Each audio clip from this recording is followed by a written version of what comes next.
ہم کریں گے ہر مظلوم کی حمایت۔ बिस्मिल्लाहिर्रहमानिर्रहीम। अस्सलाम वालेकुम। मैं हूँ हुरैन फातिमा और आप देख रहे हैं हिमायती न्यूज़ HD चैनल। नजर डालते हैं आज की अहम खबरों पर। अक़वाम मुत्तहिदा में पाकिस्तान के मुस्तकिल मंदूब आसिम इफ्तिखार ने कहा कि ईरान को अक़वाम मुत्तहिदा के चार्टर के तहत अपने दिफा का हक हासिल है।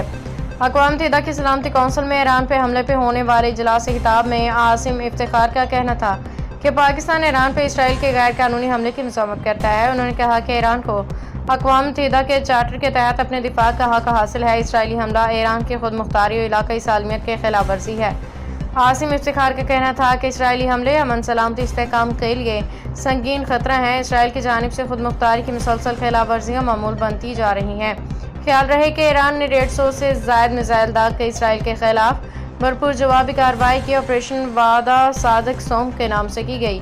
इस कार्रवाई में 1 घंटे में 3 वक्फों के साथ 150 से 200 मिसाइल इसराइल पे दागे गए। अब तक के लिए इतना ही। मज़ीद खबरों और अपडेट से बाखबर रहने के लिए देखते रहें हिमायती न्यूज़ HD चैनल।